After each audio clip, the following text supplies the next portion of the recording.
Hola chicos, ¿qué tal? ¿Cómo estáis? Bueno, en el vídeo de hoy, después de haber estado estudiando la posición de las partículas respecto a su amplitud de onda, teniendo en cuenta que ésta dependía no solo de la posición, como acabamos de decir, sino también del tiempo en el que nos encontrábamos, vamos a ver para qué sirve todo este análisis que hemos hecho, es decir, cuáles son algunas de las aplicaciones de las transmisiones, en este caso de las ondas, a través de la posición y del tiempo con respecto a una partícula. Y para ello, primero tenemos que definir, en este caso, algunos conceptos nuevos, como el concepto de vientre y el concepto de nodo. Hablamos en este caso siempre refiriéndonos respecto a una longitud de onda, es decir, concretamente a una onda. Cuando nosotros tenemos una onda genérica, que sabemos que es igual a I por el seno de kx menos omega t más phi 0, cuando nosotros hablamos, en este caso, de un vientre o un nodo, nos estamos refiriendo, en el caso del vientre, a aquellas posiciones que nos permiten que la amplitud sea o máxima o mínima. Es decir, si yo tengo una onda, la cual en general puede tener este tipo de trayectoria, es decir, este gráfico, donde veríamos que por aquí pasaría el origen de la onda, es decir, que esto sería el punto amplitud igual a 0, este valor que tendríamos por arriba sería el valor amplitud máxima y este valor de aquí sería la amplitud mínima, es decir, menos la amplitud. Lo que nos ocurriría sería que todos aquellos puntos que se encuentran en un valor máximo o en un valor mínimo se conocen como vientres.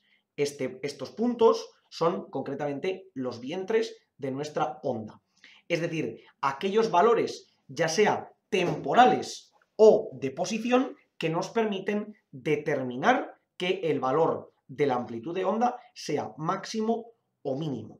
Es decir, como ya hemos visto, yo puedo fijar la posición y hacer variar el tiempo para conseguir que la amplitud sea máxima o mínima, o de la misma manera puedo dejar fijo el tiempo y variar la posición para de nuevo conseguir que esta amplitud sea máxima o mínima. Como ya pudimos ver en vídeos anteriores, aquí la condición que se tenía que cumplir era que el argumento del seno fuera pi medios en el caso de ser máximo, 3 pi medios en el caso de ser mínimo y múltiplos consecutivos, pi medios, 3 pi medios, 5 pi medios y así consecutivamente. ¿Por qué? Porque si recordáis, veíamos que para que a por el seno de kx menos omega t más phi 0 sea igual a más menos la amplitud, lo que debería ocurrir sería que el seno de kx menos omega t más phi 0 pues igual a más menos 1. Es decir, que el seno sea o máximo o mínimo. Y esto, si recordáis, se cumplía para kx menos omega t más phi 0 fuese exactamente igual a 2n más 1 todo por pi medios, donde n tenía que pertenecer a los números naturales. Es decir, por ejemplo, para n igual a 0 tenía que ser igual a pi medios, que era el valor que nos daba la amplitud máxima. Para n igual a 1 tenía que ser igual a 3 pi medios, que era el valor que nos daba la amplitud mínima. Y de nuevo, para n igual a 2 sería igual a 5 pi medios, de nuevo la amplitud máxima. Y para n igual a 3 tendríamos 7 pi medios, es decir, de nuevo la amplitud mínima. Y así seguiríamos consecutivamente. Es decir, que cuando yo consiga que esta condición se cumpla, tendré el valor máximo o mínimo de amplitud de onda y consecuentemente me encontraré en un vientre dentro de mi onda. Esto es un concepto muy importante porque es la manera genérica en la que nosotros podemos darnos cuenta de cuáles son los valores necesarios para poder encontrar los valores máximos o mínimos de la longitud de onda. Como ya vimos en el vídeo anterior, normalmente solemos dejar un valor fijo, como hemos dicho antes, ya sea la posición o ya sea el tiempo, lógicamente ese desfase inicial siempre es un valor fijo, es un valor constante. Si dejamos variable la posición, tendremos que mantener fijo el tiempo, y si dejamos variable el tiempo, tendremos que mantener fija la posición. Y eso nos permitirá darnos cuenta para qué valores de X o para qué valores de T podemos encontrar esos valores máximos o mínimos de amplitud de onda. ¿Qué ocurre? Que aquí hemos hecho la definición de vientre, ¿ok? Sin embargo, ahora vamos a hacer la definición de nodo, que es también muy importante.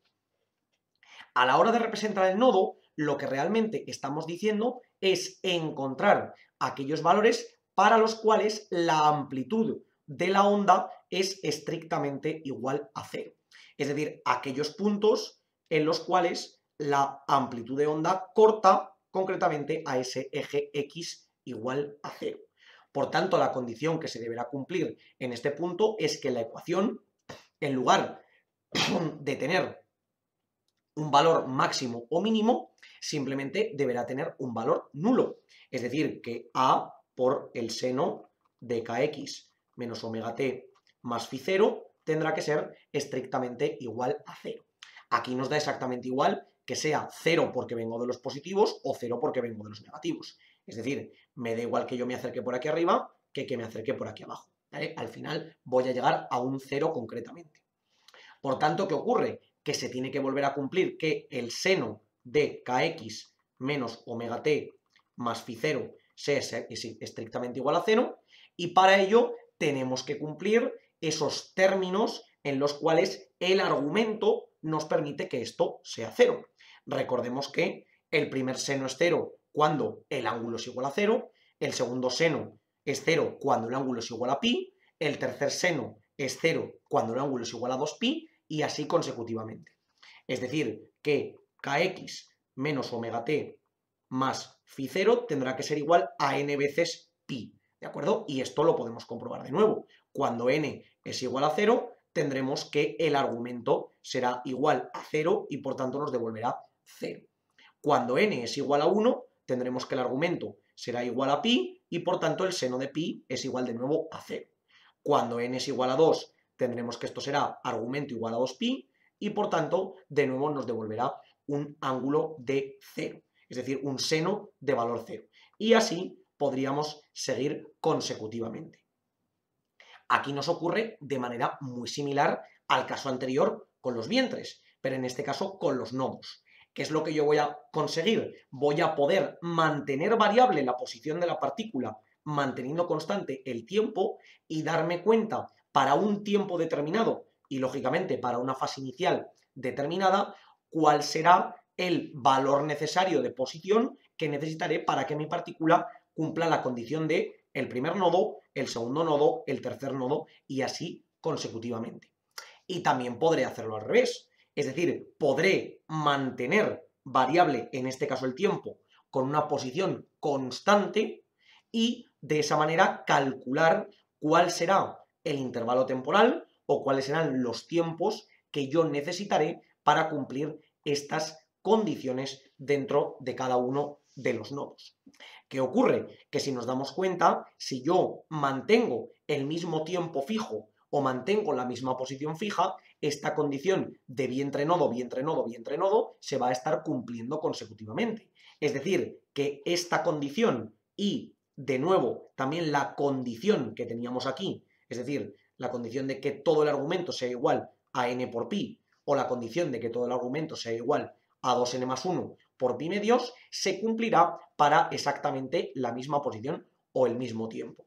Es decir, que podremos ver que en general los vientres se cumplirán para ese argumento, es decir, todo esto de aquí que yo lo puedo llamar alfa, sería para alfa igual a 2n más 1 por pi medios, y los nodos se cumplirán para alfa igual a n por pi, ¿de acuerdo? Esto es en condiciones normales de este tipo de onda. Recordad que al igual que nos ocurría en el movimiento armónico simple, yo podía considerar la onda, en lugar de con el seno, con el coseno. también era una onda oscilatoria, tal y como hemos visto aquí.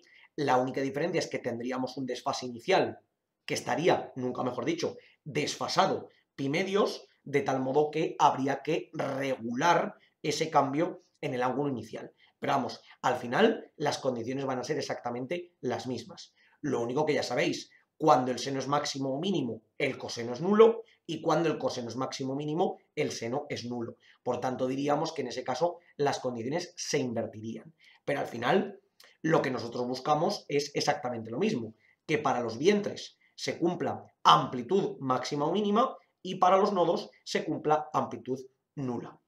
Todo esto lo estudiaremos más adelante, concretamente en dos casos muy específicos, que es la propagación de ondas a través de cuerdas y la propagación de ondas a través de tubos. Veremos las diferentes posibilidades que tenemos dentro de cada uno de los sistemas y veremos cómo se pueden propagar las ondas en cada uno de ellos, que esto es muy interesante y lo relacionaremos precisamente con esa propiedad inicial que conocíamos de que la velocidad de propagación de una onda tiene que ser equivalente a su frecuencia por su longitud de onda. Si recordáis, esto lo vimos en el primer vídeo de ondas, donde recordábamos que la frecuencia era el inverso del periodo y que la longitud de onda era 2pi entre el número de ondas. Por tanto, también podríamos decir que la velocidad era equivalente a 2pi entre el periodo por el número de ondas. ¿Ok? Esto tenemos que recordarlo porque esta propiedad es muy importante. O lo que es lo mismo, que la velocidad por el periodo y por el número de ondas tiene que ser siempre una constante. Es decir, que si yo me propago de manera constante por un medio, es decir, me propago todo el rato en el mismo medio, por tanto la velocidad tiene que ser constante, lo que nos ocurrirá será que cuando la frecuencia aumente, la longitud de onda tendrá que disminuir y viceversa. Además tiene sentido. ¿Por qué? Porque si la frecuencia es la cantidad de oscilaciones que nosotros hacemos por unidad de tiempo y la longitud de onda es esa distancia que separa los máximos, cuando una aumente, la otra tendrá que disminuir y viceversa para que se mantenga esta constante. De todos modos, en este concepto profundizaremos mucho más en los próximos vídeos, tal y como os he dicho, en relación a las propagaciones de ondas en tubos y en cuerdas. Como siempre os digo, chicos, por favor, cualquier duda, cuestión o pregunta que tengáis, dejadlo en los comentarios y nosotros la intentaremos resolver. Por lo demás, muchísimas gracias por el vídeo, espero que os haya servido y que vaya bien.